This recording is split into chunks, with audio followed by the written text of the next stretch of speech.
Hello, everyone, and welcome to another episode of the happiest podcast on YouTube. We thank you all for joining us today.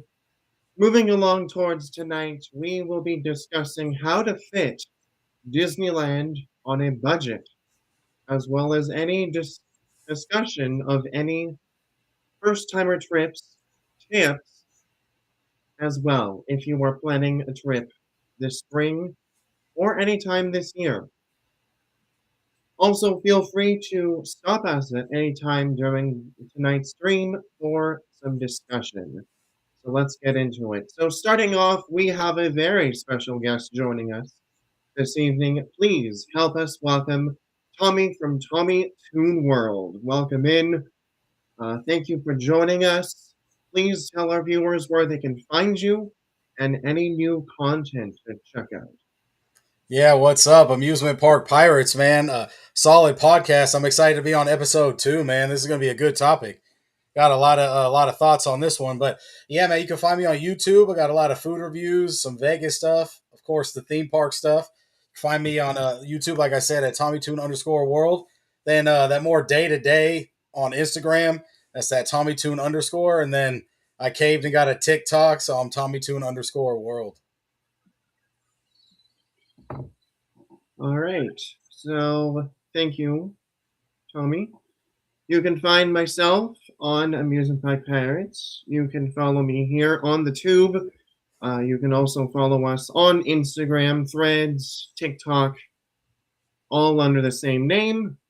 And yeah, looking forward to this podcast. And we're two episodes in, so very nice. So before we jump into today's conversations, I also want to welcome some friends that are joining us. So Nice. we have Patrick Julian. Welcome in. Good to see you. What's up? Another great mod and streamer out there on the tubes. Make sure to check out Patrick. All right. So let's get into it because we have a lot of things to go over. Let's do And it. so first and foremost, if you guys are planning a trip to the Disneyland Resort, there is one thing that is on everyone's mind, and that is the tickets. The tickets um, Disneyland uses are, well, first of all, the term for the tickets are called tier pricing. So each one-day ticket costs around $104 to $224 plus.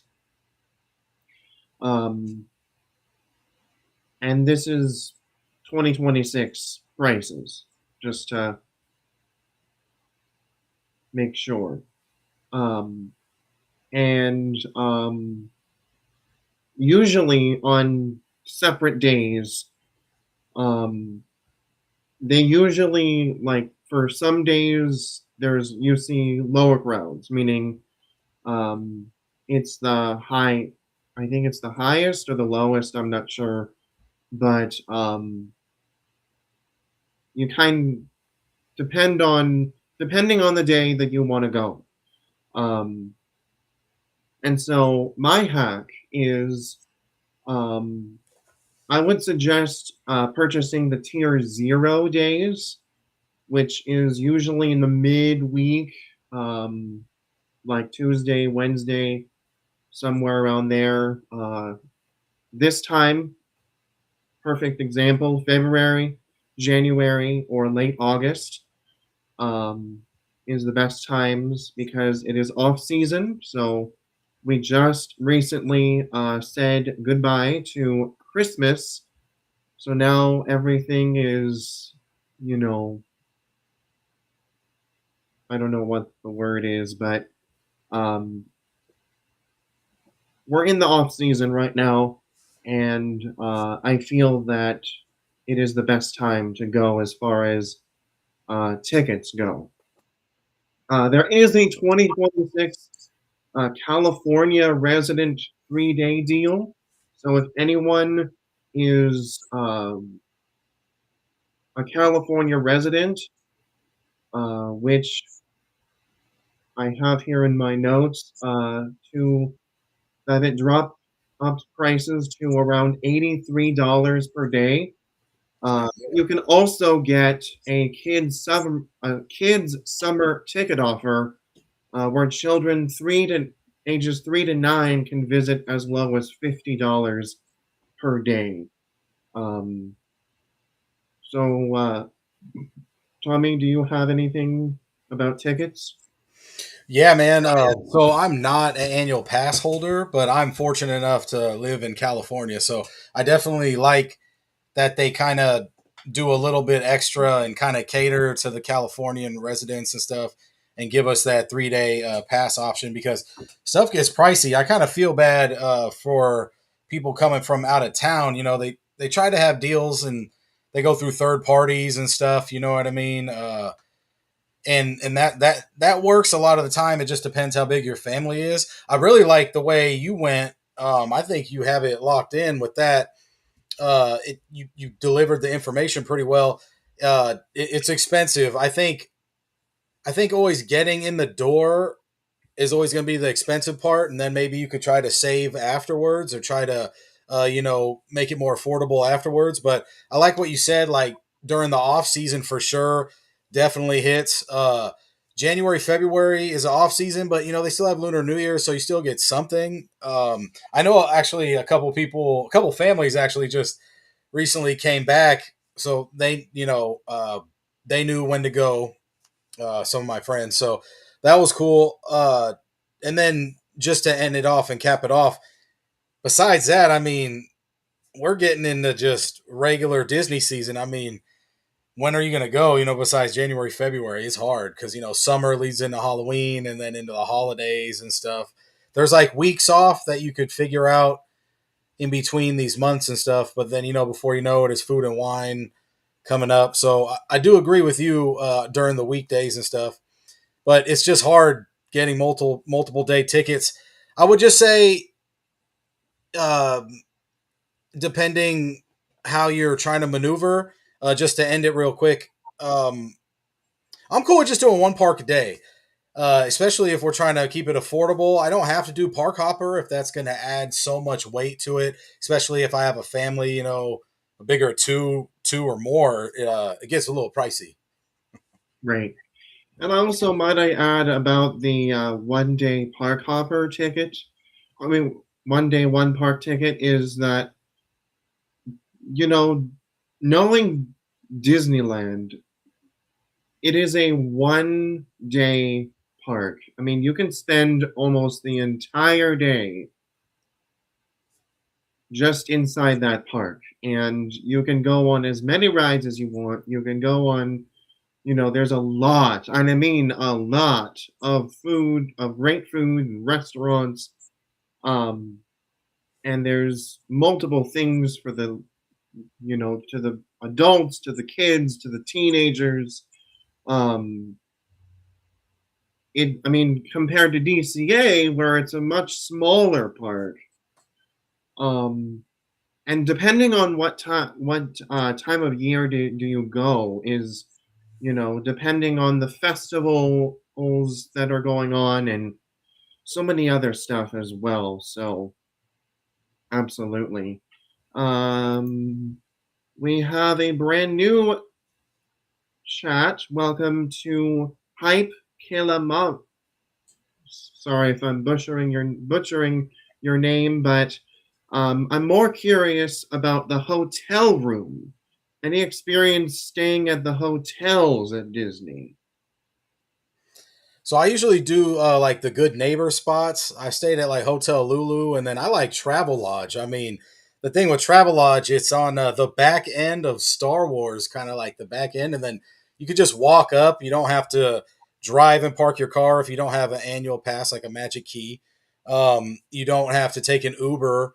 That's what's cool with me. But I know Diego. What do you have? I know you stayed at some good hotels over there. I mean, Justin, I excuse me. Sorry about that.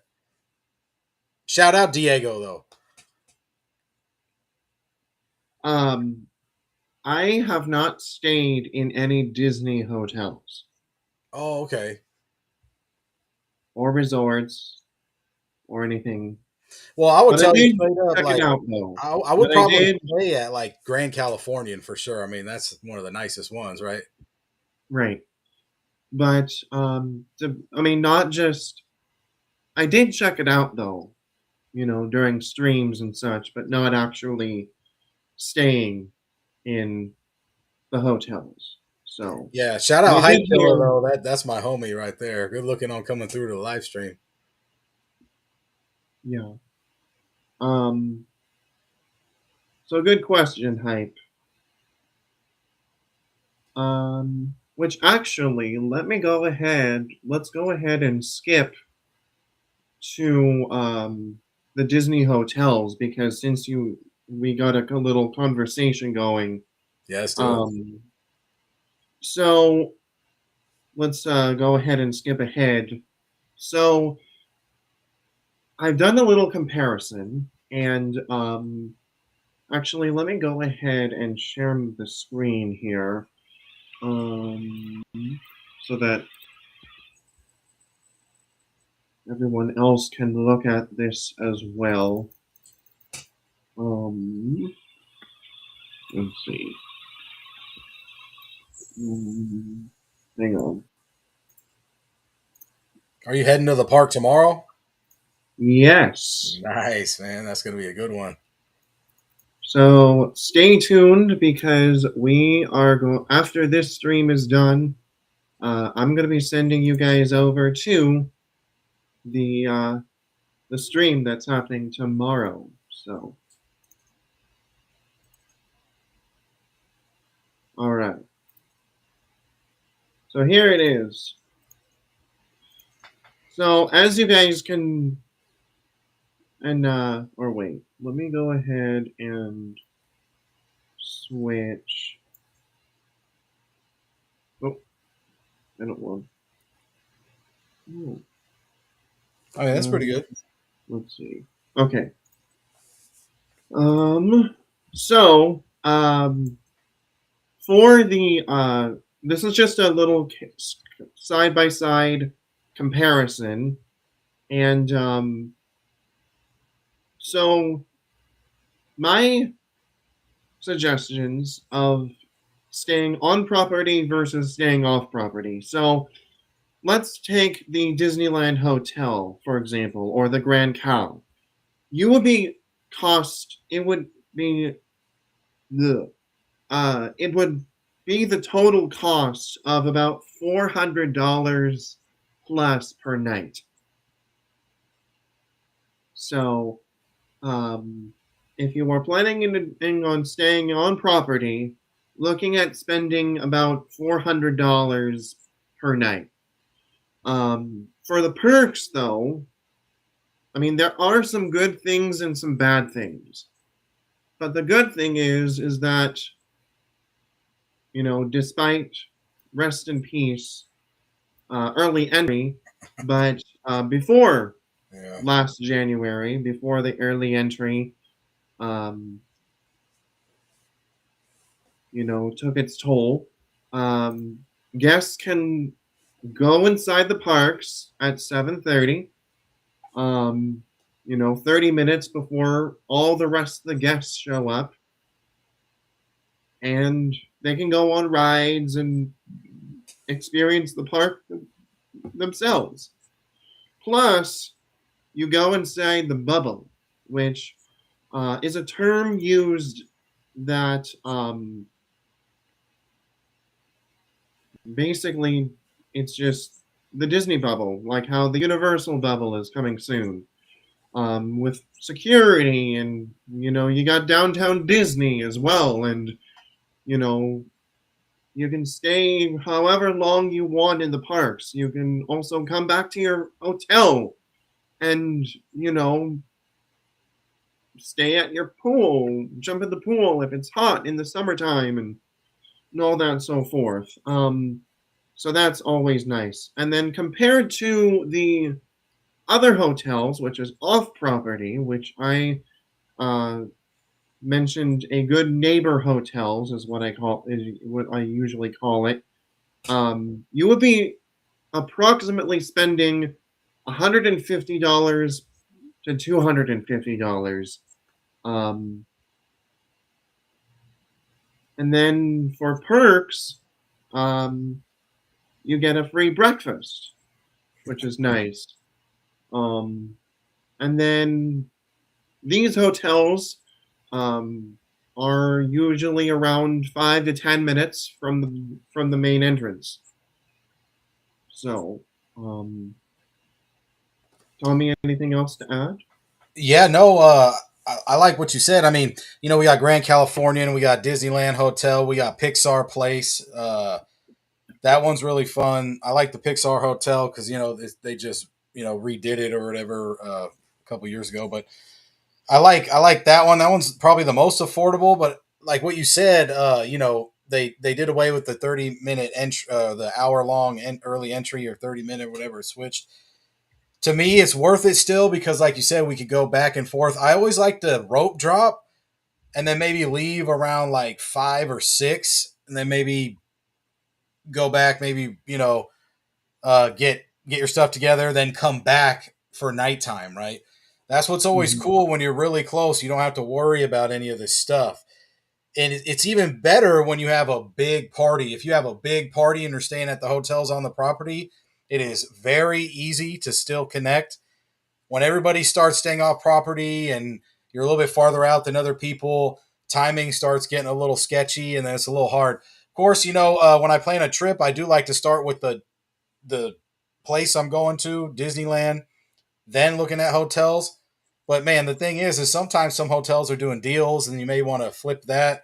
I do like doing the good neighbor route though, just because the perks of that is just because it's a little bit more affordable, but then you may have to walk more. So the hard part is you're okay to walk during the day, but come after fireworks at Disneyland, you probably already walked like 20K or more steps. So it's gonna be hard to walk back, or you're gonna be tired. Just there's some sacrifices you have to take, depending what route you take. Spend more money, stay closer in the bubble, like you said, or save a little bit more, stay on the outside. You have options. Right. And let's see. We got some new friends joining us. So we have Application Adventures. Welcome in. He says, "What's up, everyone? Good to see you, Application Member Adventures." Uh, Hype Kila Lama says, "Damn, I'll just stay nearby. $400 or plus is crazy. Does that include the ticket for the day?" As far as what I did from my research, though, I would assume so. But I think it might be more sense for just the hotel itself, Hmm. not the ticket. It's expensive. So I said you got Mhm. to kind of pay to play in the beginning, and then you could go the more affordable route. I think we'll get into it later on coming up. We could try to give you some tips and tricks. I want to hear what Amusement Park Pirates has going on with that one. I mean, I'm sure we do the park the same way, but sometimes do it different too. So I'm very interested. All right. Um, so let's go ahead and talk about the next thing that um, I want to go over, and that is when you're deciding. We kind of also touch base a little bit, but it's the park hopper ticket. Right. So, like I said, early, just a few moments ago, um, you know, feel free to choose which park out of the two parks that you feel is best for the entirety of your family. Um, There are some good things and there are some bad things in regarding both parks, but I do like uh, going to Disneyland because if you are just planning on spending the entire day, like if you want to have most of your time get on, probably you can get on every single ride all day. I'm not sure if anyone has streamed or recorded or anything for any ride throughs all day long. But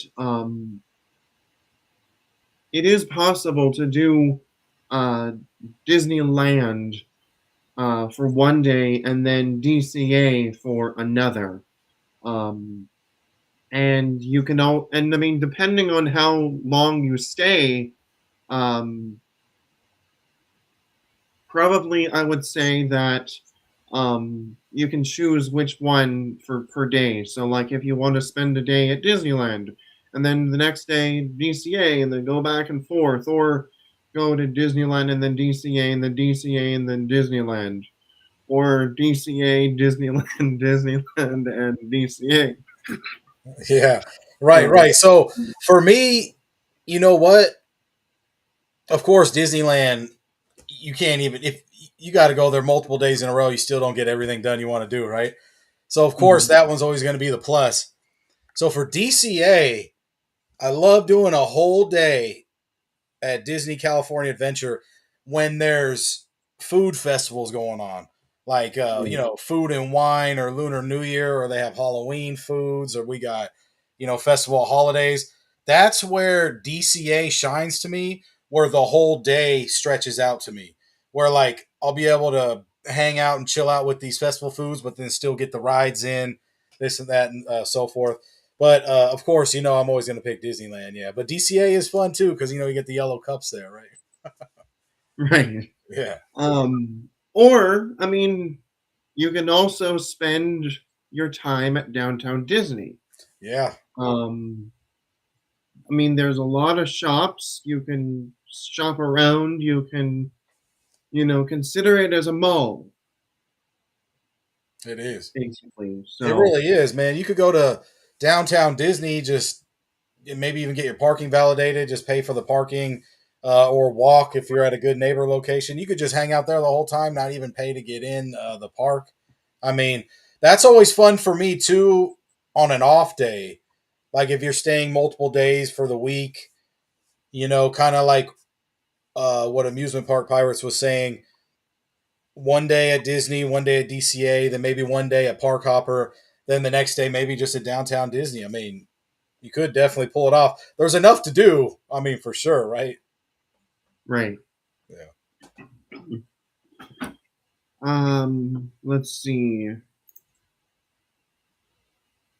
Appalachian Adventures says, would any of you recommend any one-star motels or campgrounds in the Disneyland or Knott's Berry Farm area? Man, I'm Um, not gonna recommend a 1 star for you, buddy, because I don't want to put you in any predicament. I've stayed at some by Knott's. Buena Park isn't that fair. Of course, Knott's is a pretty good spot, but around there is call it what you want to call it, but I've stayed at a spot. I don't even want to give it to you. It's just really bad. I mean, let's hear it. I mean, I don't know. Maybe you have one. I'm not sure. um, I, in my personal experience, I have not stayed in any one-star motels in both parks, Disneyland or Knott's Berry Farm, but I do recommend maybe hooking up someone that knows like anything I about do like the Motel Six hotels to now stay. in Anaheim by Disneyland. I do like the Motel Six. So if you want to check that out, and it's a fair of a walk. It's like a 15-20 minute walk. But man, me and my buddies were walking back one of the times, and long week or whatever. And then, the night was fairly young, but we left early. But we saw like the perfect view of the fireworks from Motel 6. So I mean Motel 6 has never steered me wrong. And if you want to stay at something kind of low like that, I would recommend like in LA, because it's more affordable, right? For me, I just want to get there, so I totally get it. Uh, I would always stay at something with a big name, like Motel 6, Travelodge, and even if those are too expensive, something with the a big name, like it's a company. Try not to stay at these little mom and pop spots where it's only one owner. That's where it could get a little sketch, maybe, or the shower doesn't work, or something where you don't feel comfortable in. I do have to say before we move on, when you're at Disney, you aren't in the room that much. So if you're not having tons of merch and you don't have tons of expensive stuff in your room and you just plan on going on like a day or two to the park, I understand where you're coming from because I would do the same. Yeah. So I understand for sure, but just don't put yourself in any sketchy predicaments. You know what I mean? Right. Yeah. We also have Fast Pass Radio, which has just joined us. Welcome in, Fast Pass Radio. Anthony, good to see you. Make sure to check out Fast Pass Radio. He has a great following. Um, he also pays for all the music you hear in the parks for copyright reasons. So feel free to check out Fast Pass Radio. So thank you, thank you, Fast Pass, for being here. He says, I like hanging out at the Disneyland Hotel. Very nice. That's I time. only stay on property.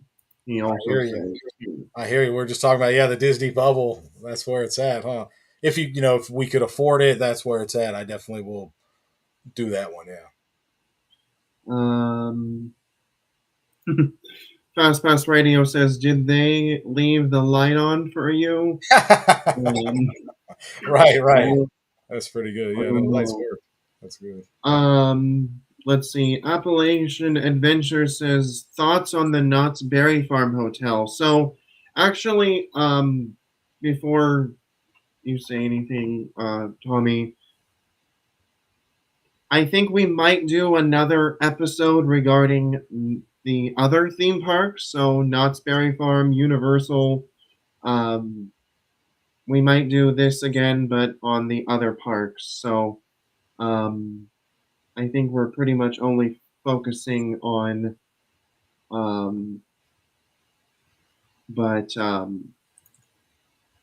let's see. I could say it real quick. I stayed at there for Not Scary Farm. It was pretty worth it. They have a 30 acres kitchen.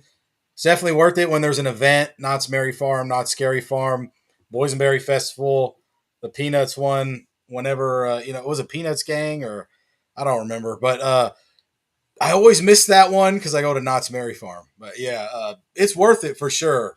I like it. Good to know. Fast Pass Radio says, when I stay at the hotel, I stay there most of the time, but I think that's me. I mean, yeah. I mean, it's, what am I trying to say?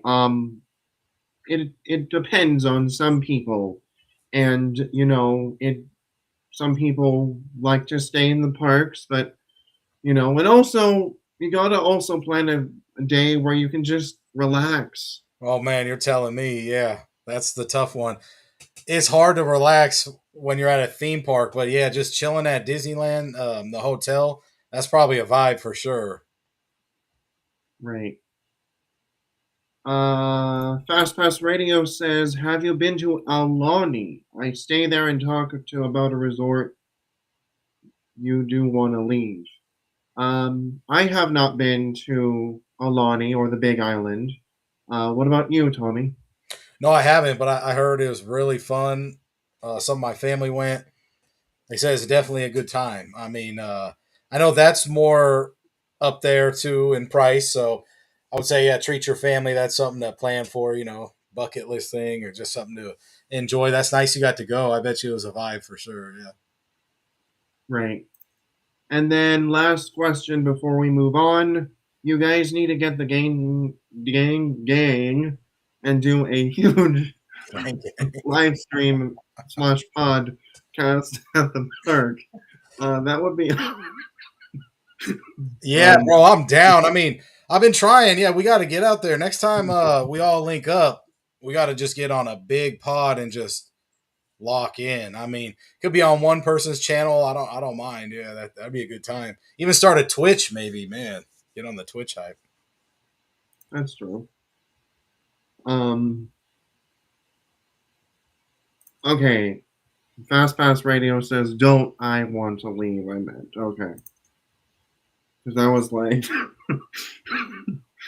"Hold on, they want you to leave in Olani when you just literally got there." Okay. Um, I guess that was a little joke that I threw out there. Anyways, um, so the next thing that I want to go over is bringing your own food. And I actually tried this out, and it did work in somewhat of a meh way, um, but I do recommend that you guys pack a lunch or breakfast or dinner, um, because I have seen on so many restaurant menus you can get a cheeseburger for like $20. Um, and that is, needless to say, very, very, you know, cheap, if you will, or over budget, depending on, staying at a hotel or what have you. Um, and so, what I do recommend is Disneyland is one of the few places that explicitly allows outside food. So any sandwiches, protein bars, fruit, sodas, um, you know, feel free to bring it in. Knott's Berry Farm, Universal, these things, waters, or any soda cans or any food that you have, um, they might ask you to refill it yourself or buy it at the parks. So Disneyland does not work that way. So, which is nice. And a pro tip, if you are thinking about bringing your own lunch. Um, and speaking of waters, Disneyland does have refillable stations everywhere in the parks. So, especially on these hot days, um, and just anytime, feel free to drink water. Um, and I mean, they also have. I mean, instead of purchasing like a $6 Dasani water at like a fruit stand or what have you, make sure to um, bring your own water so that you can, bring, you can stay hydrated. Um, and I think Fast Pass Radio just also read my mind because um, you can go to Target, which is about a mile away from on like Harbor Boulevard. Um, they have Disney licensed T-shirts and ears for like $15, instead of a normal price of $50 in the parks. So, and before I get to you, Tommy, Fast Pass Radio does have something that he says, "I have a tip. If you have a Target Red Card, use it to buy Disney gift cards at 5% discount. Use at the parks to pay for food, merchandise, room service, tickets, and even the rooms themselves." I like it. I like it. Way to go, Fast Pass Radio. That's what I'm talking about. Smart thinking. But hey, I like what you came up with. That is a lot of the same tips that I would use too. Uh, of course, when we go to Disneyland, I'm just speaking for Disneyland, we all have different ways we handle our day. And if we're going multiple days, each day is probably going to be different. So, of course, I'm a foodie, so I go there for the food. But let me tell you, when I go there for a rides and vibes day, it kind of goes like this. I kind of pack my backpack with essentials. Of course, I need a protein, so I need the beef jerky, right? Then I do 3 large water bottles. So your backpack's pretty heavy first part of the day. Or you could just do a tumbler. Okay. Like Amusement Park Pirates said, they have water filling stations like that new one that's for at Winnie the Pooh. By all means, fill up anywhere. They'll even let you fill up, if you ask like a cast member at a restaurant, they'll probably help you out. So my thing is though, is basically in a day, come prepared and stay occupied. I just told you how to come prepared. Bring your snacks. Justin told you too, right? Be occupied kind of goes with what you want to do during the day. Let's say I come in at 8 in the morning, I'm rope dropping. I could either go to Space Mountain or Rise of the Resistance if I want to do a ride, right? If I don't want to do a ride, I could hang around Main Street and just meet some characters. That will burn like an hour. You know what I mean? Also, just check out the merch in the stores. I don't have to buy anything. You can just window shop. Maybe you're searching for something that you want to buy towards the end of the trip. That burns a lot of part of the day too. And of course, fireworks at the end of the night and the parade. That all keeps you occupied where you're not thinking about spending. The hard thing is when you gas out. Are you buying an energy drink? Are you buying a coffee? A lot of the people there have a vice and they're doing one of those. So you're going to want to have some money for coffee or some type of caffeine. And then I always would say save 20 to 40 bucks for your big meal of the day, even if it's on an affordable day. So, of course, pack your bag with snacks and everything. But if you're going to do lunch or dinner as your big meal, that should be $20 to $40 per person, I would say, unless you just hit like Pizza Planet or something light. But you always want that big one so you could sit down for a long period of time.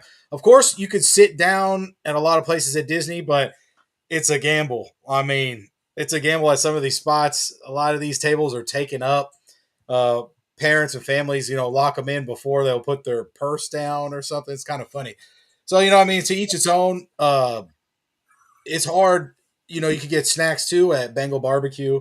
Just get a chicken skewer. I'm thinking protein. I'm not thinking too much sugar because I don't want to crash out early. I would say maybe sugar towards nighttime. Right. Yeah. Um, Trying to and think. we got Disney with Matthew. Welcome in. Good to see you. Oh, nice. What's up? Um, oops. Um, Yeah, I was. popcorn and churros always works too. You want to rock with some popcorn. That's good just to stand in line with too. Like I said, you're gonna want to occupy your day a lot, especially with rides or a show or waiting in line for pictures. You might as well have some popcorn. You're not spending too much. Um, I try to get in and during a rides and vibes day, I don't like to eat till lunchtime. So I'll go 8 to 12 just off the snacks I have and the drinks I have. So it's hard. It's hard, but it is fun because you knock out a lot of rides and then you get to chill in the vibe and feel like, okay, what do I have to do next? And I get to rest for a minute. You know what I mean? Right. Um, let's see. Um, I was just someone texting someone that we are also live on our TikTok as well. So, hello, friends from our TikTok. So, if you are brand new to TikTok, feel free to smash that heart button and follow us on our YouTube. So, Thank you all for joining us on both platforms, YouTube and TikTok. I just want to mention that um, as well. Fast Pass Radio, getting back to the comments, says another tip for to pay for concierge and take all the snacks and at the sodas and put them in the mini fridge, and you even have the perfect spot for the fireworks. Holy moly. That's legit. That Yeah, is legit, man. Fast Pass Radio number 2. I like that. Have you done that? I kind of want to try that. I think. Or is he joking or is this true? Well, I see a little smiley face, but I do see what he is coming from, though, Yeah. because there are some like those little backpacks that have those like fridge that you can keep your backpack cool. He's saying you could pay, though, the concierge to hold your snacks.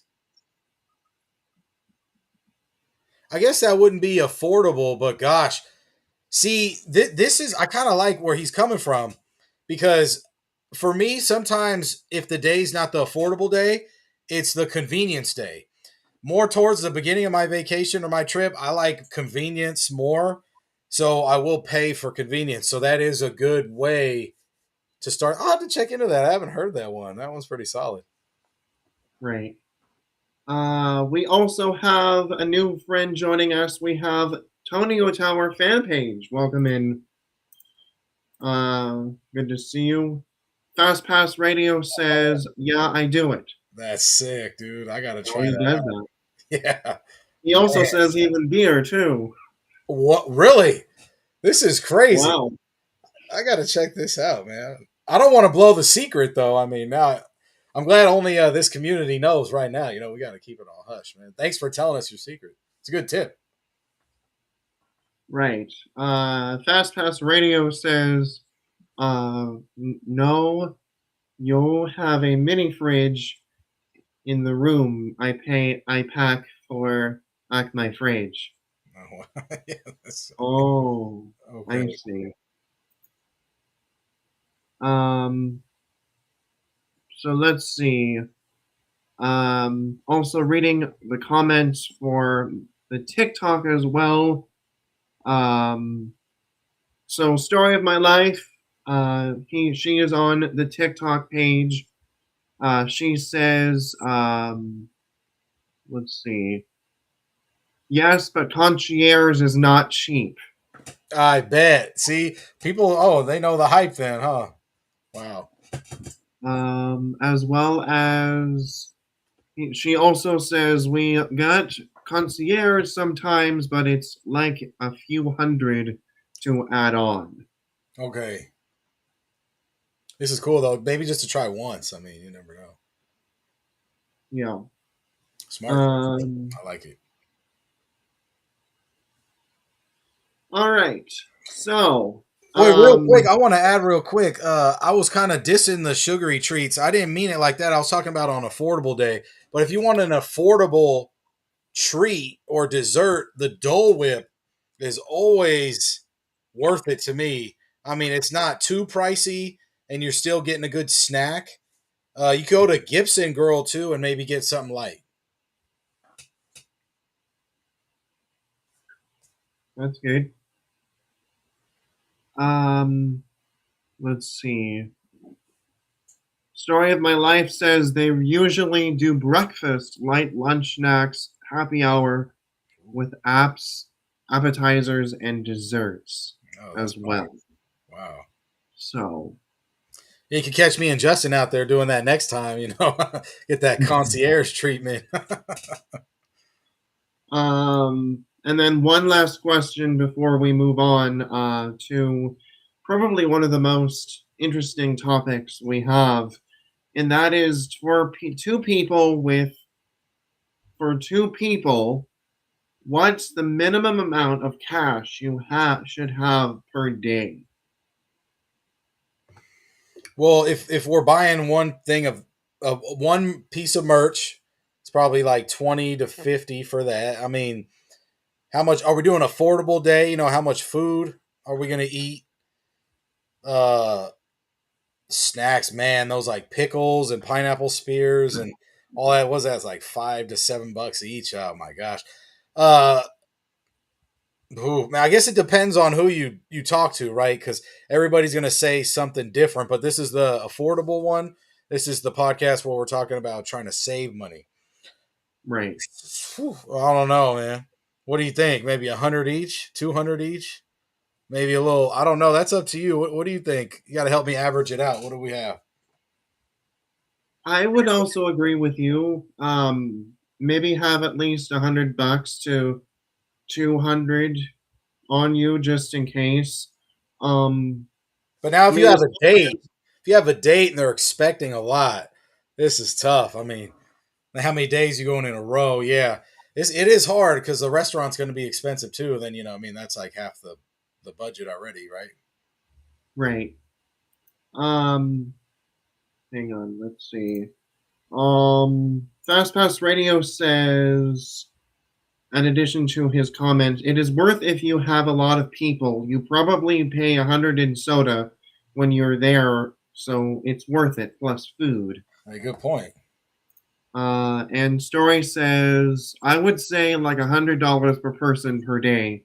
In answer to Hype, Healy Mama. Killer hype, killer MMA. Yeah, Yeah. yeah. And we got Jim Wilson in the house. Welcome in. Good to see you. He says, almost my bedtime. Wanted to drop a like and a comment. Thank you so much for stopping by. I know it's a little late for our East Coast friends, but thank you for stopping by, Jim Wilson.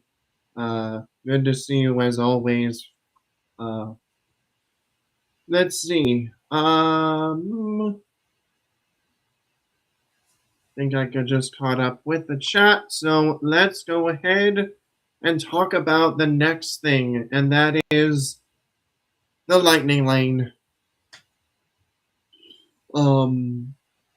So my suggestion is just skip it entirely.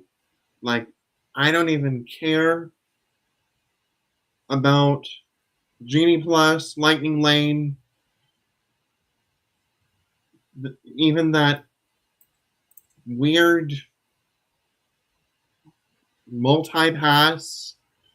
I I just don't want to even talk about it. But um, it usually starts at about $32, excuse me, for per person. Um, and it usually for the alternative for Lightning Lane, use the single rider lines.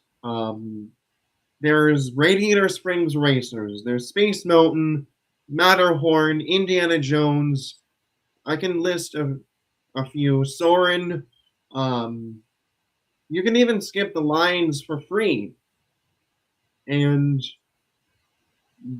I guess the only thing is that you guys will be separated. So if you are traveling in a group, then I would maybe not suggest the single rider. But if you are feeling comfortable, if you feel comfortable with using single rider, then that's what I would like to recommend to you guys. Another thing is the um, not Rise the Resistance, but Smuggler's Run. They have Double Rider, which has two people on board the same ride and the same. They go together at the same time, and it's been working very well as well. So that's what I would suggest for the Lightning Lane. How about you, Tommy? Tommy? I agree with you completely. I mean, I think kind of just dodge lightning lane, but if it's your first time, I understand the vibe. So for me, uh, you know, I have to admit, I like to get Lightning Lane for Radiator Springs. That one usually is the one that I'll pay it for. Rise of the Resistance, I used to pay for it, right? But you know when I like to do Rise? I like to do Rise of the Resistance during fireworks. If it's Mm, open during fireworks, a lot of the time it is like walk on, not real, like maybe a little less than walk on, but or a little higher than walk on. But for me, Radiator Springs is where I'll pay the Lightning Lane. I understand though.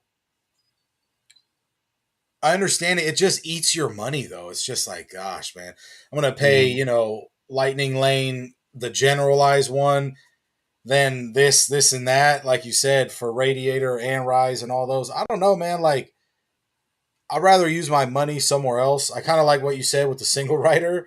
That is really good. I mean, I like doing single rider on like what you said, Indiana Jones, right? Those ones are fun. It's just hard when you got a big group. That's always the sketchy part. So that's where you come in. You got to weigh it out. Like if you're there multiple days, one day's for convenience, one day's affordability.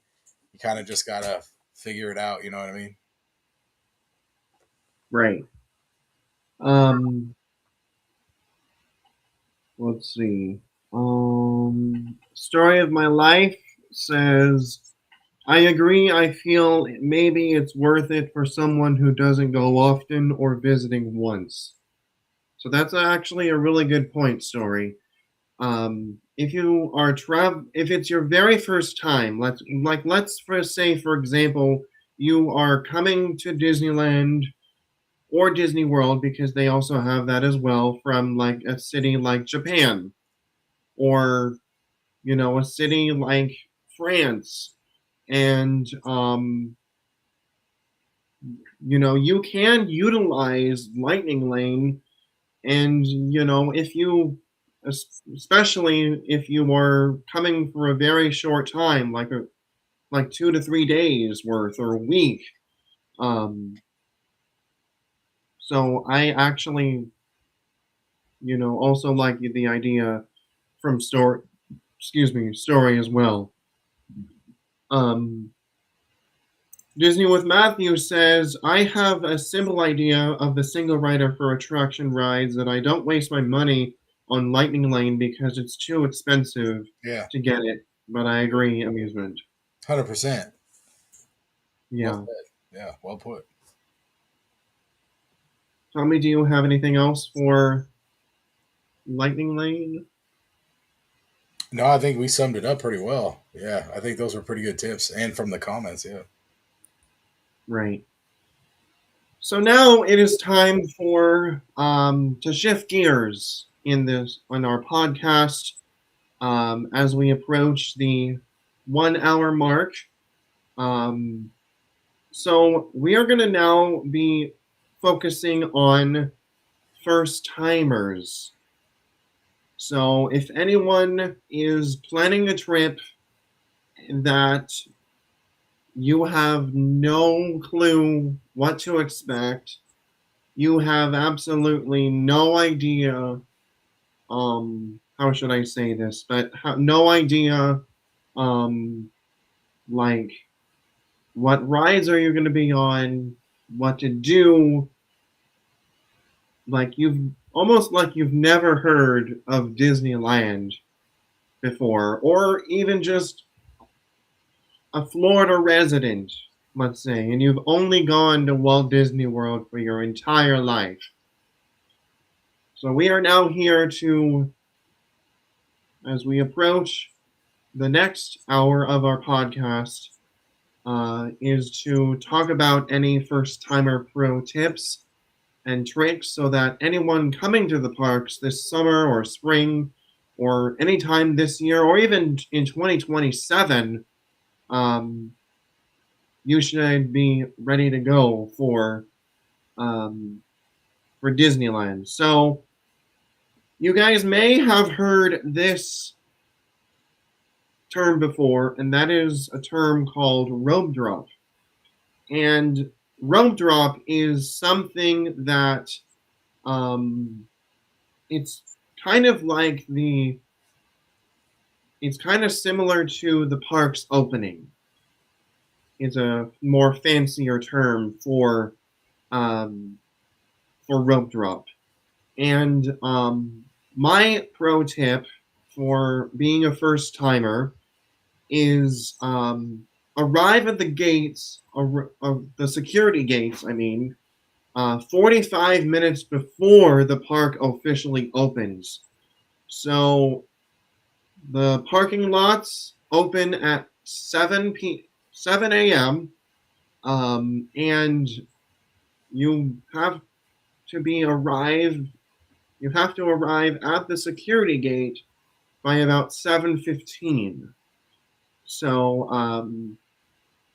and basically from 8 a.m. to 10 a.m. Those are called the golden hours, where when I also tested this as well on streams, and that is to hit the big rides first, because you know 10 o'clock, 11 o'clock, people from the hotels, people crossing over from DCA, it's just going to be crowded. So I do suggest to rope drop any big rides before all the rest of the people come in um, at a later time. And plus, you can, depending on the length of the rides, you can do as easy as like 5 to 15 rides in the first hour. So, what do you think, Tony? Tommy. I like, man, you hit it dead on with the arrival and everything. So I'm gonna skip past that and just move on to the rides. Uh, I agree with you. Hit the big rides, or it depends if you want to do quality or quantity, right? Of course, all the quality is good at Disney, but what he's saying with the 5 to 15 in an hour, that's almost like in Fantasyland when you hit Toad, right?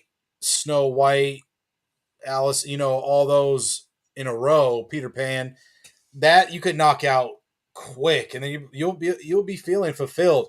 Depends if you like dark rides. I would rush, like I mentioned earlier on in the pod, I would rush to Space Mountain, get that just adrenaline pumping, or Rise of the Resistance. I mean, that, Big Thunder, Haunted Mansion, if it's open that early. I'm not sure if they'll get it open that early sometimes. Not sure. I haven't rope dropped that in a long time. But so, like, that's my goal. Is it depends. It's Am I going to do the dark fantasy ride ones, or if I'm going to go big and have these heavy hitters? Depends what part of the year too. Of course, I'm going to go to Haunted Mansion if it's around Halloween time, right? It really just depends. I always like doing these big rides early too. Get them out the way. It's just hard though because for some reason I always end up doing Indiana Jones towards the end of the night, which the line's always swamped. So that takes what your word for is saying go during the golden hours. It just sucks though sometimes because stuff's down, and then your whole day switches because the ride's down, which is fine. But I kind of like what you had said is just make sure you get in there and knock out the big main heavy hitters. That's my main takeaway from it. Right. And, like I also said too, is, during my streams, the early morning live streams, um, you can easily get on like a lot of rides that you want to get done, and then have the rest of the day to just go on smaller rides with, you know, less than 30-minute waits, so um, absolutely agree with you. Let's see. Going back to the comment section here, Story of My Life says, this is about Lightning Lane. Yep, considering how it used to be free as a total rip off, I agree. Um, from the old Fast Pass system to now Genie Plus, and then now Lightning Lane, and then Lightning Lane Multi Pass, and then you know, who knows the next tier. Is it going to be like $700, $1,000 to buy a Lightning Lane? I don't know. We'll see. Disney with Matthew says, my friend will be going to Disneyland for the first time. Very nice, Matthew. Nice. Hopefully, these tips can help your friend out. Yeah, if you make it all night and it's past fireworks and you're there all the way to midnight, you can knock out all those fantasy dark rides too around that time. A lot of people aren't doing that. If you like, realistically, you could do a lot during fireworks. I mean, I know you got options. You know, you want to see Fantasmic, you want to see the fireworks off Main Street. You know, it just that can be utilized for rides if you've already seen that during that trip. Then you went multiple days. You could definitely knock them out. It just depends if you're a rides and vibes type of person, or if you want to just chill out and eat, or if you want to do everything on like the Disney checklist for the day. It's always up to you. Yeah, that's the best part of going to this theme park. You know. Absolutely. Disney with Matthew also says, I agree with you, APP, especially Guardians of the Galaxy Cosmic Rewind or Rock and Roller Coaster are the big rides, and I would do Rope Drop at Cosmic Rewind at Epcot or Rock and Roller Coaster at Hollywood Studios. Yeah. That's also a good thing, too. Disney with Matthew also says, my Fast Pass was amazing in the past, but I can't deal with Lightning Lane. Me neither. I just don't buy it. And excuse me, the thing too is, how many people from the Lightning Lane groups, like the cast members let in, like, I don't know if this is, how you feel the same way or anyone in chat feels the same way, but Lightning Lane is like, you're the VIP treatment. Like, they let in like 10 to 15 people, and then they let in like one or two parties in the standby line, which Well, to me, I don't you get. ever been in the line when the tour people come up? They cut the Lightning Lane people off. Yeah. So, yeah, if you got a guided tour, you're in. You know what I mean? Um. So yeah, and adding to what Tommy was saying, there is also the extra magic hour, or as Disneyland locals call it, power hour. And it's usually the hour between. It's an hour away from park close. So, like for example, tonight. Disneyland is now closed for Sweethearts Night. Sweethearts Night is going on right now as we speak.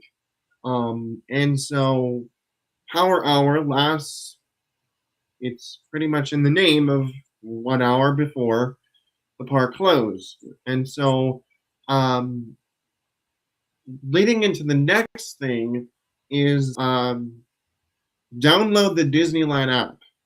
And if you guys do not know what the Disneyland app is, and let me go ahead and share the screen here to mention what it looks like.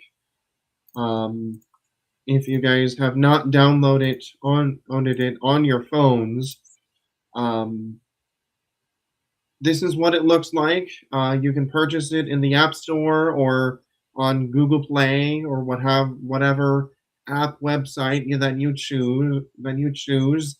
And it is an app where you can use it for mobile ordering food, which is the next thing that we're going to be talking about. You can also see what wait times uh, from all two parks. Um, kind of a neat and handy tool, if you were to ask me, um, as well. So I definitely recommend you using the Disneyland app, because it might come in handy um, for any of your theme park visits. Um, let's see. Let's, um, so yeah, adding on to what I said, mobile order your food, because that can also save you lots and lots of time. I can say that I have seen longer lines at the park's restaurants, and I can honestly say that it depends on this what however many the staffing is, or at the registers and what have you. So I would totally recommend, if you can afford it, to mobile order your food, um, and that is the most affordability you I can give you guys. Um, and that's pretty much about it for the Disneyland app and mobile ordering. Anything else, Tommy? Well, I like how you had brought up After Dark event that's happening tonight, which is Sweethearts Night. So my tip works for any After Dark event. I really like the mobile order app for food for these After Dark events because I'll be sitting in my hotel or your car or wherever you're at, and you could actually mobile order, because this is an After Dark event. This is a nighttime event. You can mobile order your whole stream of food strictly from that event. So, like Star Wars night, you could order any food you would want. Valentine's, what we have for Sweethearts night, I would plan out my whole night kind of just structured around that because I'm a foodie. And then that means I don't have to wait in line. I'm not going to miss out. I do like mobile order a lot. They added a lot of updates to it. You can, like on your iPhone, just the notification bar now tells you your number and when you're ready to roll up and grab your food. And then also, I always like that you could, if you're running late and you don't think, you're going to make it on time, could push it out or you could even cancel it. I just really like the mobile order idea compared to waiting in line. You know what I mean? Yeah. Yeah. Um, let's see. So Disney with Matthew says I can't deal with standby sometimes because if I'm on the standby line, they let a lot of DOS passes slash lightning lane go through, and It's it true. can be a disaster. So yeah, DOS, I hear you. I hear you. another thing that um, can also impact your day, or either if you have a child with a disability. Let me just break up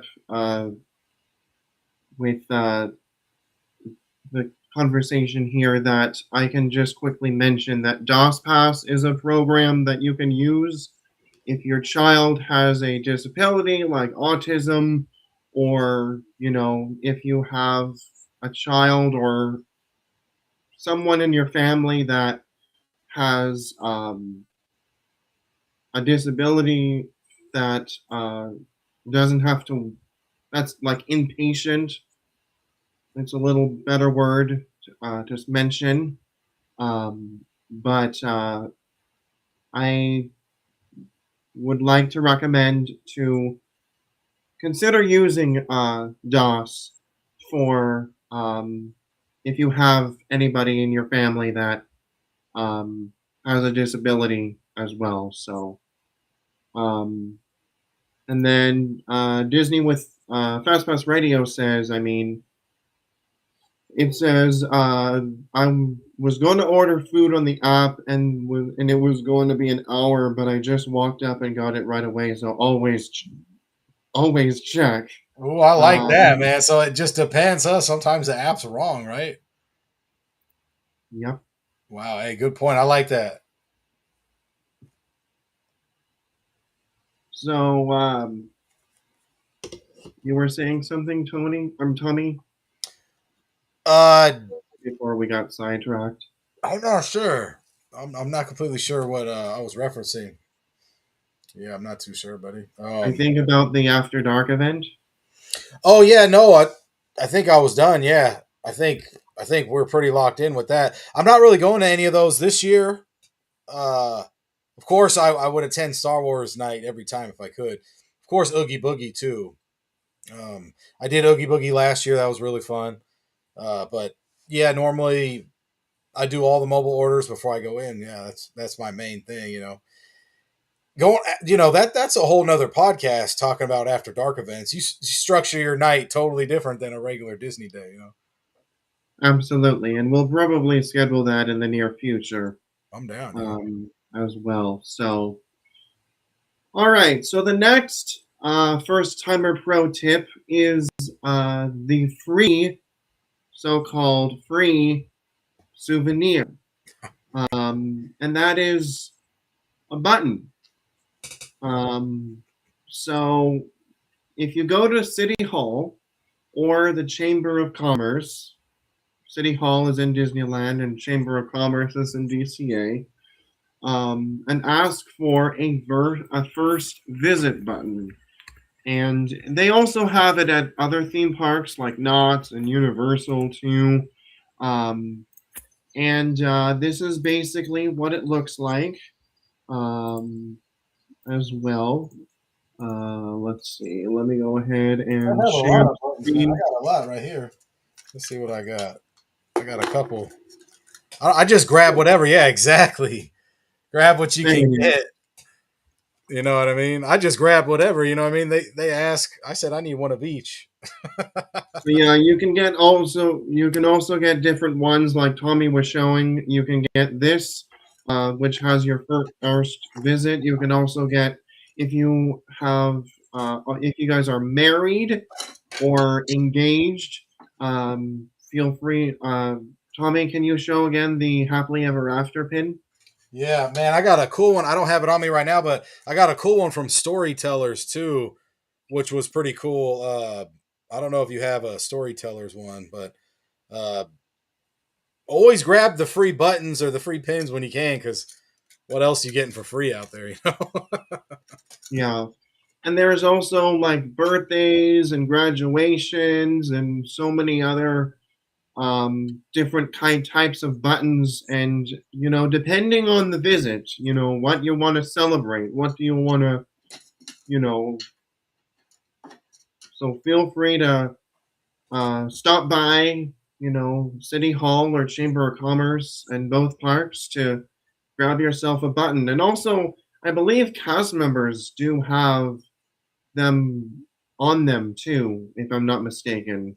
So at World of Disney, I mean, sorry, at oh man, Emporium. I think that's what it's called, right? So they have them there for sure. I asked a couple of them, and she kind of pulled them out of her apron and kind of was handing them out to me. Is it Emporium? Or am I tripping? What's the name of the main store? Yeah, It's it's Emporium. Emporium. Yeah, yeah, they have them there for sure. Yeah, it's tough, man. They give them out quick too, and then like they're gone, and got to go grab some more. It's hard. People like really like those, man, because they're free, right? That's why everybody likes it. Yeah, because a normal pin there is gonna be like 19 to 25 bucks, man. Right. Mhm. But yeah, get them while you can. Um, let's see. Disney with Matthew says, I have a button that says celebrating moving to Orlando when Ooh, I'm officially moved to Orlando last year. that's Very cool. cool, Matthew. All right. So the next pro tip is walking and your comfort. Um, so your comfort is very important when you walk. Um, especially at Disneyland, because you can get up to like 20,000 steps if you plan to visit the entire day, or even 20 plus um, as well. Um, and so you would need the most comfiest shoes possible. And yeah, here's an example that I do not recommend you guys wearing. Um, and that is these shoes right here. These are worn out, as you guys can kind of tell. And these are like wide fit. So like it's kind of like slippers almost. So I would not recommend wearing these type of shoes, which is kind of like of a I don't know what it's called. Oh, sneakers. Um, it says S on the side, but that's what I would not like to recommend you wearing to the parks. But just any kind of shoes that you feel like walking, um, because you will be walking about 8 to 12 miles max. And might I add one more thing before I give it up to Tommy? Your feet is going to be very sore in the morning. Like, um, I can just tell you that your feet will be very sore, and you would need a lot of um, I forgot what that pill is called for pain reliever. Um, Tylenol, or no? Am I tripping? Um, I don't know. But anyways, your fingers will be very sore.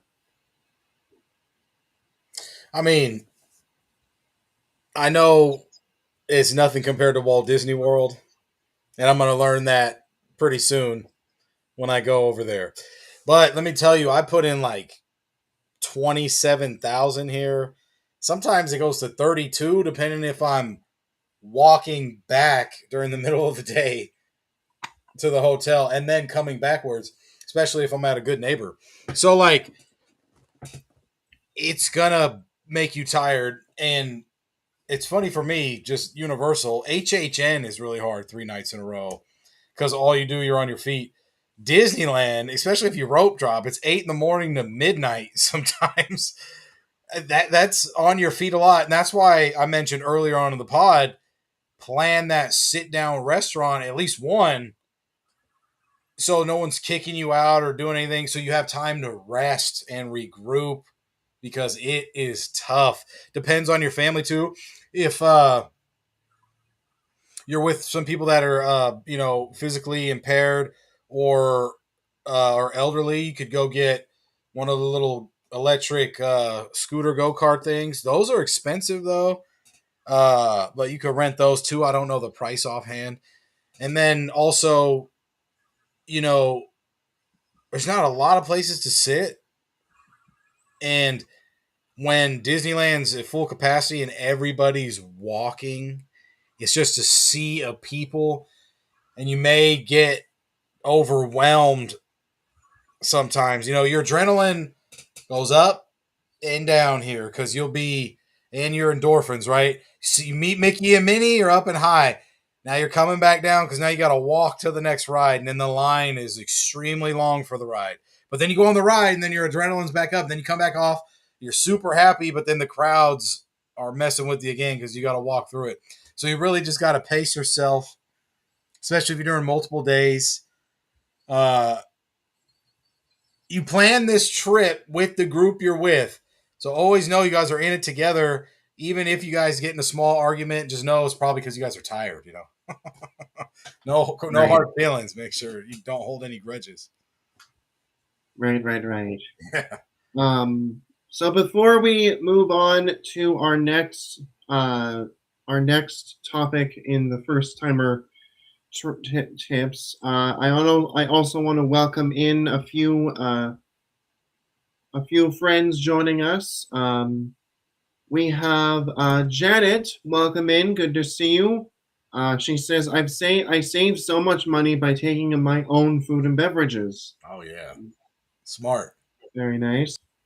And it looks like Disney with Matthew put in Tommy Toon's link. So if anyone is interested in subscribing, checking out Tommy Toon World, make sure to click on the link that Disney with Matthew shared.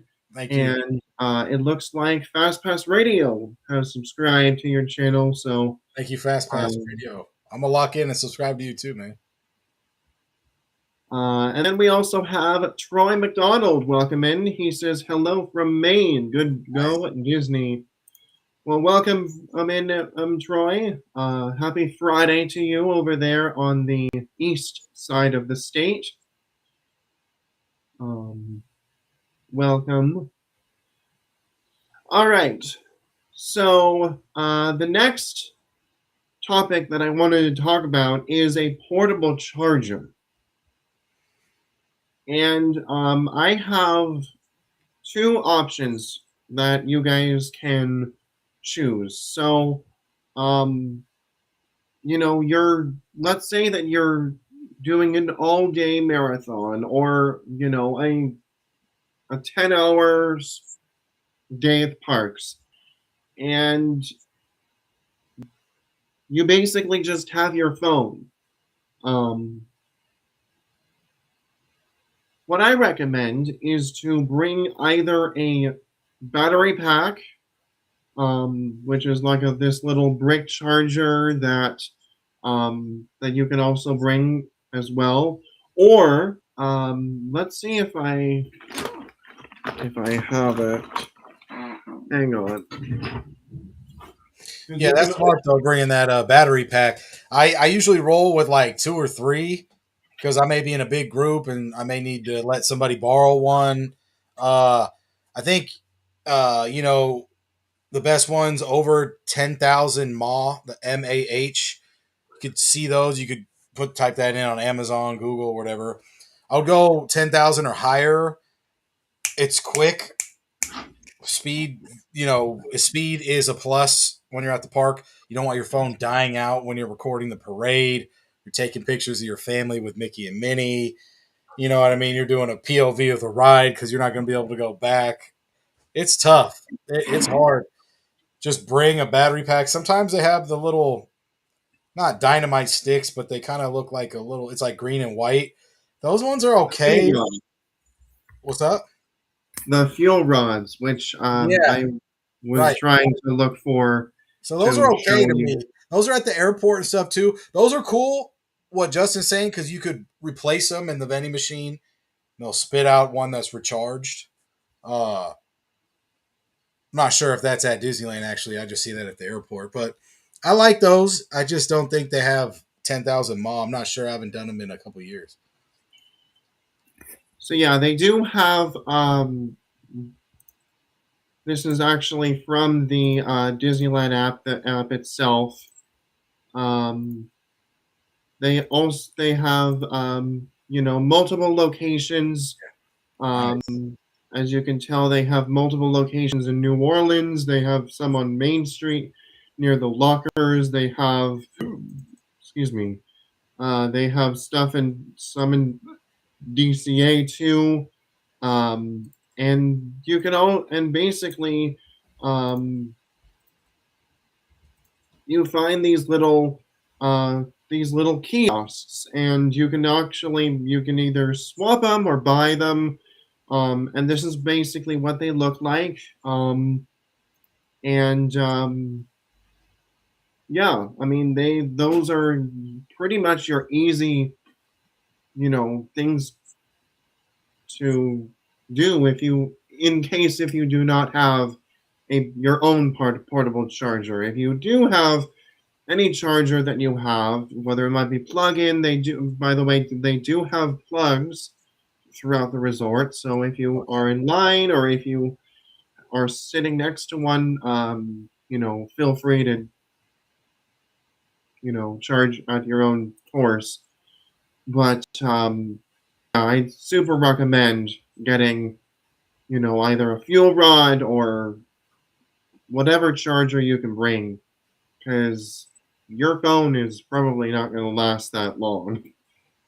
Yeah, especially using the Disney app, the Disneyland app so much, especially you're ordering food and you're just checking wait times and stuff. It does burn the battery ASAP, especially if you've been there since 8 in the morning. I mean, you'll be charging it 2 hours later. You'll be like, oh my gosh, how am I going to last all day? Right. Um,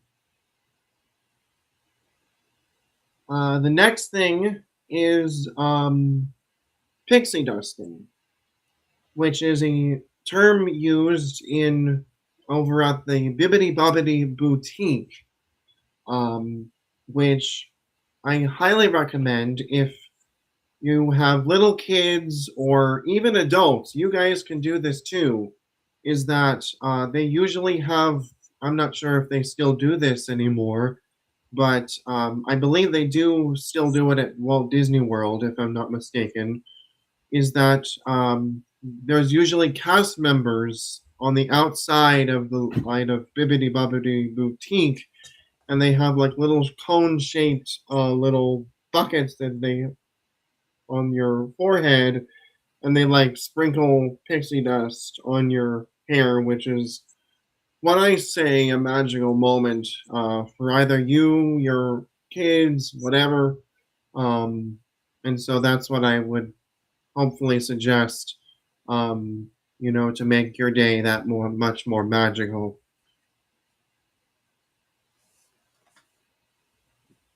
Tell me your thoughts. I've never heard of that, bro. I've never seen it, so that's new to me. I'll have to check it out. Um, and then the next thing is animation building. So in DCA, they have a animation academy, which um, you can. It's a 20-minute drawing class, and they have real Disney artists playing there. And the best part is that you keep your drawings for free, which is nice, and you get to show your artistry. Um, and I mean, you can also bring your own journal as well too. Um, and you can also do it that way, or they have those big pieces of paper that you can fit. But my only issue is that you might want to have to fold it, um, depending on if how good uh, your drawing is. But I do recommend that. Um, and they also have Turtle Talk with Crush, and they also have a sorcerer's workshop where you can, you know, animate your own characters, and they have like those little twisty things. I'm not sure what those are called, but yeah, make sure to stop by Animation Academy at DCA. Um, it's a real fun thing to do, and plus it has air conditioning. So Yeah, it's good for um, the summertime, right? Yeah, good thinking. yes, and plus might I also add that the animation building is a really good resting place because it has really great comfy chairs. It has, those little sofas where you can just sit and relax. You can also lay on the floor too. And they have also like little music playing from Disney films, and it's a really nice vibe if you want to relax and cool off and what have you. So, Yeah, I agree with you big time, man. It's always cool in there chilling. It's like you feel like you're getting away with something because they're like it's like the professional artist teaching you how to draw like a Disney character. That's always sick. I never remember like afterwards though how to draw it like again. Like, but it is fun. it's a fun experience, especially when you have time. You kind of want to chill out and vibe and just sit down, like you said. It gets packed though, right? Sometimes. Usually, Yeah. depending on how popular it is, Yeah. Which depending on the character? season. Right. Right. And like Tommy was mentioning earlier, that they do transform the animation building into Oogie Boogie's lair. So if you are planning on going to uh, Oogie Boogie Bash, and if you want to draw, let's say a villain or something, make sure that you show up early so that when Animation Academy closes, which is I think usually in like an hour or so before the park closes, I'm not sure because they have to get ready and everything else. Um, so just want to bear that in mind. Janet says, "Love Animation Academy. My kids got pixie dusted and they were still shedding glitter a week later." Very nice, Janet. And then the last thing that I want to talk about for first timers is the Grizzly River Run lockers. Um, and most lockers, they usually cost around $7. But the lockers next to Grizzly River Run are free. They are free for the first 2 hours of your. So basically, when you put your stuff in um, and all that so forth, uh, you get them free for the next 2 hours. Um, Once the 2 hours are up, um, that's when they will um, pay you. So kind of similar to like a free trial or something like that. Um, but I do recommend to use the lockers to stash any stuff that you know don't want to get wet on when riding Grizzly River Run. And since we're on the subject of lockers, I do recommend getting yourself a locker. They are usually on Main Street or Buena Vista Street. On Main Street at Disneyland, they are, if you go straight down Main Street and then you turn right at Starbucks, that is where the lockers are uh, for Disneyland side. And then if you go to DCA, um, make sure to they are located near the men's and women's bathrooms. Um, and then there's also lockers near the entrances to DCA, but on your left side when facing the entrance, or Right. your right side when you're leaving. Those come in clutch. I like those ones. That's also a good thing too. Yeah. So, Tommy, what do you think? I like those ones that you mentioned on the side of DCA or whatever. Those ones come in clutch big time. I like doing the lockers when I buy a whole bunch of merch and I don't want to walk it back. And or I have like a jacket and it gets a little hot, but I know I'm gonna need the jacket later. That always helps big time. You know what I mean? And utilize it. I mean, don't get too nervous. Just make sure you grab your stuff before you leave. You know, don't forget it. Yeah. Um, and plus, it's a good way um, to if you bring a lot of stuff or if you buy merchandise, it is an also pro tip as well to use, even though they are a little pricey, but it is well worth it. So Disney with Matthew says, I wish Disney would have more lockers for every Disney thrill ride attraction. Ooh. You That's see, true. now that's what I thought when Tiana's first opened. Ooh. Um, since but excuse me, at Bayou Country, they don't even have lockers where you can put your stuff in. So no matter what, your stuff is either going to get wet or you might want to tuck it in your under your poncho. But I do uh, I do agree with you, Matthew.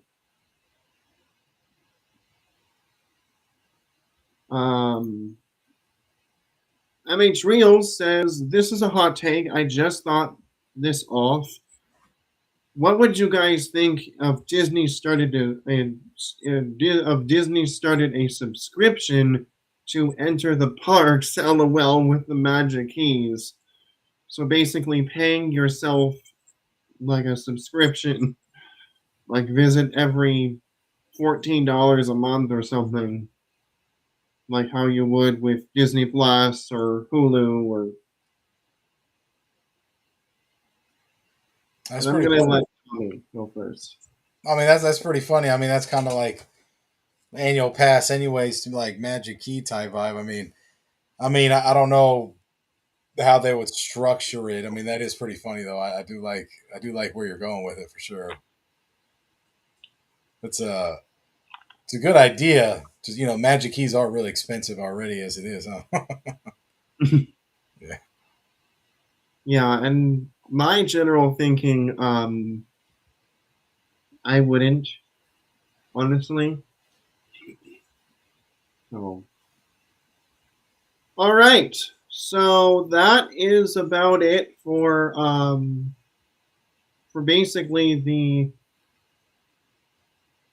basically that's how you do Disneyland on a budget. As well as I also hope the first timer tips also helped you guys plan a trip. So before we shut it down here, Tommy Toon World, is there any more tips or anything that you found interesting that you want to share before we go into Q&A? Well, I just always like to say, if you go regularly to the parks, or if you go once a year, or if you go once in a blue moon on a vacation with your family, just always make sure to have fun. It is great to plan ahead. It's always great to have a structure for the day. Those always make the day easier. I would always say try to make sure you work smarter, not harder. Right. Yeah. And my also another good thing is that I found the most interesting is um, feel free to watch videos from the parks that you're, and this could be, not just Disneyland, but also, like Walt Disney World, for example, in preparation for your trip. Even watch any of these type of videos where it's like, you know, they share their own tips, their own advice, their own ways of getting through the days at the parks. Um, and so that's another good tip. Another thing that I think that did not was not mentioned in during the earlier part of the stream is your clothing. Ooh. Um, I would definitely highly suggest that for these hot sunny days coming up, I would suggest like a t-shirt and shorts and again comfy shoes, uh, socks. If you're planning on going to any water rides, make sure to bring a poncho or what have you. just make sure that you bring the type of any type of clothing that you might need, um, because that will also um, as well. Um, I agree. let's see. MH Real says Busch Gardens started doing that, so I guess a Mm, subscription to go inside the park. wow. Okay. I'll have to check into it. Yeah. And yes, MH Reels, you have also brought up a good point. Um, make sure to get a travel agent as well. If you are like, okay, this during tonight's stream, I was like, heck no, for $400 for a Disney hotel. Oh my gosh, I don't want to pay Lightning Lane. Like, I want to stay cheaper. I want to stay local. I highly suggest using, whatever travel partner, whether it might be, like for example, my travel agent, which I will be mentioning later on, Nick and Shannon, into their travel, um, and as well as a few other popular travel agents. So I definitely recommend you contacting your travel advisor to plan your trip much easier, and you pretty much do all the work. They pretty much do all the hard work. Um, so kudos to any travel advisors out there, and because they pretty much plan your vacation entirely. And thank you, Disney with Matthew, for posting my travel advisors as well. So, alrighty. So that I think about it for here on the on our podcast stream. Big thanks to Tommy Toon World for joining. It was a pleasure getting to chat with you, and hope you can join us again real soon. Um, speaking of our travel advisor, make sure to check out our sponsors. We got Nick and Shannon here to their travel. If you can scan that QR code, and if these tips are good for you, make sure to scan that QR code on that you see here on the screen, and they will help you plan your next Disney vacation, whether it might be at Disney, Universal, or cruising as well. And so we hope you enjoy your trip if you are planning to book your next magical vacation for uh, with our friends Nick and Shannon here to their travel. We also have our good friends at the Magical Coffee Company, uh, where you can get 10% off your first purchase for every theme park attractions and coffee combined. So make sure to scan that QR code, um, and everything supports the channel as well. For both links, Nick and Shannon and Magical Coffee Company. We also have our friends at the Disney Streamer Network. So if you want to see up to 24 channels, and all at once, you can follow them at the Disney Streamer Network. Um, Lawrence and Pile Adventures, they are great minds at doing this program, and I am very honored and privileged to be a part of it. And that's pretty much all I can say. So, um, and that's pretty much about it. So, with that being said, oops, hang on. Here it is. So with that being said, Tommy Toon World, um, once again, feel free to share what type of content is on the horizon for you, and feel free to give viewers an opportunity to check out your channel. Yeah, Amusement Park Pirates, man. It's always fun coming on. Thank you for having me on for episode 2 of this style of the happiest podcast on YouTube. So, man, I have to admit, this was a fun one talking about first timer stuff and how to work the parks affordably. So, you can find me on YouTube for sure at TommyToon_world. It's the same for TikTok. I'm going to be doing a lot coming up. My Instagram is better for the day to day, so that's TommyToon_. I'm hitting Walt Disney World and Epic Universe and everything in the middle coming up in March. So I'm going to have a lot to do. Got a lot of plans for videos on every content platform. Especially got a live stream coming up that will be there as well. So I have big plans. Please check me out. Like I said, I appreciate it, Justin, for having me on. I always love coming on. I can't wait for the next one. Thank you, Tommy. And speaking of Lawrence from the Park Rose is here. He says, great show as always. Thank you, Lawrence.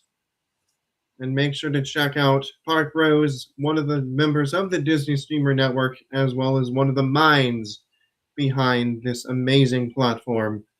But as far as for me, I am Amusement Park Pirates. You can follow me on YouTube, Instagram, X, formerly known as Twitter, Blue Sky, TikTok, as well as also it's all there. Make sure to check out our Patreon. I do like to get to mention all of our Patreon members. One of the easiest ways to show your love to this channel and keep the magic going, because your support is key. And like Tommy Toon World was saying, there's places out there that Amusement Park Pirates has not been to. So your support goes a long way, and I am very looking forward to, from your support and bringing it back into this channel. And might I just say, we have a lot of fun things coming your way. We have Disneyland tomorrow, Double Paint the Night, Wondrous Journeys fireworks. It's going to be an awesome live stream. Plus, it is Friday the 13th, so probably a Haunted Mansion ride, possibly. You never know. But anyways, thank you everyone for joining us. Thank you, moderators. Kudos to you guys, boys in blue, for keeping the chats fun, clean, engaging, and positive for anyone who enters the chat.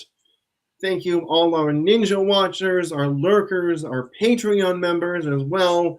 All of you streaming from the DSN on the multi-view, thank you for watching. And all of you here for joining us that has popped in, said hello. I've seen some familiar faces as well as a few other new ones, and so I do like to appreciate you guys. And it's always a pleasure getting to see familiar faces and some new ones as well. So which makes my little heart happy. But anyways, thank you so much for joining us. Episode 2 in the books. Stay tuned for episode 3 later this coming month, February 26th. So stay tuned for episode 3 on February 26th. And other than that, see you all tomorrow night. Paint the night. And yeah, we will see you in the next live stream. And as we always like to say, we will see you in the parks real soon. Good night, everybody. Bye.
You are the magic.